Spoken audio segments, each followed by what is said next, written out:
and welcome to Pocket News for Friday the 23rd of September. Today on the show, truckloads of money and the legend of Ghibli. I don't know why I said the date like you had said it incorrectly before and I was reminding you. Because that's my job. Alright, here's what's been making headlines, and first up, we could be about to see some huge League of Legends eSports prize pools. Riot Games has been feeling the pressure of growing concerns of mismanagement at the highest levels of professional LoL, and they've just released an open letter to fans announcing some much needed changes. One of the biggest issues the game has faced is ensuring that its top players get paid enough money to make their career path viable and to keep that top percentile aggressively competitive. Riot's plans to fix this are to rearrange how esports and advertising revenue streams are shared, increasing the stakes for promoters, and will set aside a guaranteed minimum to each of its teams based on region.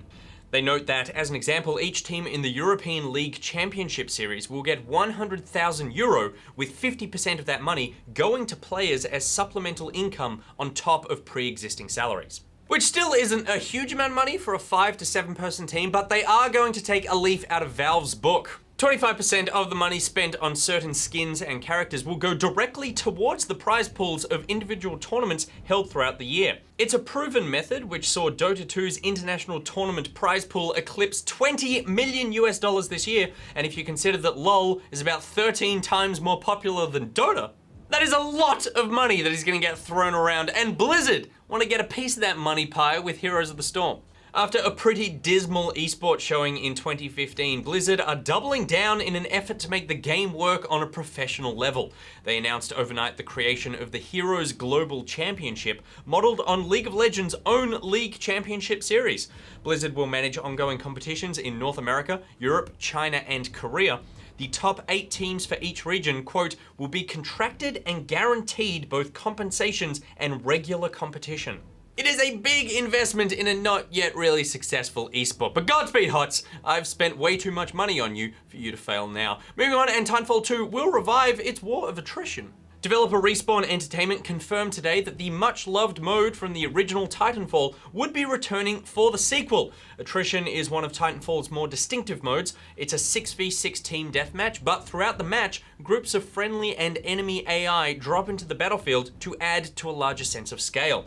The mode wasn't featured in the game's betas, and fans of the original were scared it would not make a return for the sequel. But it is coming, so you can all relax now. And the AI really does set Titanfall 2 apart from other shooters. I know it's in Halo 5's Warzone, but the AI grunts in Titanfall feel a lot more proactive and just ready to get into the action. Which is way better than them just hanging around a point that you need to capture. Now, for you Xbox Oneers, no, you're not going crazy. Firewatch has been delayed here, and also in Europe and New Zealand.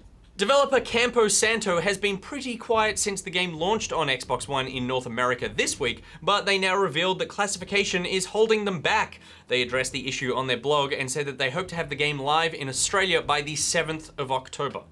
So sit tight, like a good Firewatcher. And finally, Bungie is releasing a Destiny book for children. It is a rhyming alphabet book titled D is for Destiny and takes young Guardians on a sci-fi tour of the English letters. By the look of these press images, each match letter comes with a short paragraph for context. Therefore, having a lot more story than Destiny, this is probably worth a read for anyone who plays Destiny so you can understand why you're shooting all the time. Now, T is for Thing of the Day.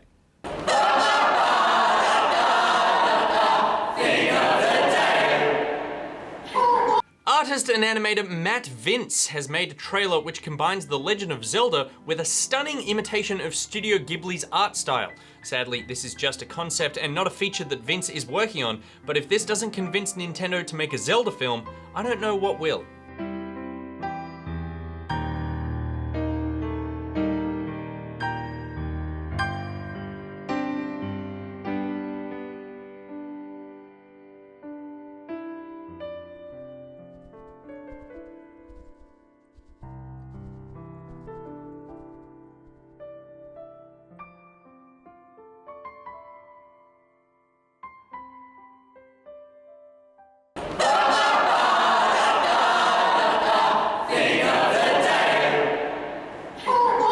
right, that's it for today's episode of Pocket Use My Pocketeers. This afternoon on our YouTube channel, I ask Pocket to come along and see what the Pocket answered. Also, let me know in the comments what you are playing this weekend. If you're looking for people to play all those lovely video games with, then join the Pocketeers Facebook group and Steam group. There are links for everything I just said in the description below. Today's Thing of the Day graphic was made by Kiara and the Pocketeers from our 10-year anniversary episode. Thank you very much, Kiara. If you have made a thing like Kiara and the Pocketeers, please send it in. A big happy birthday to Azamakaza for this weekend, and until we next assemble my Pocketeers, Nick, bye out. Mwah.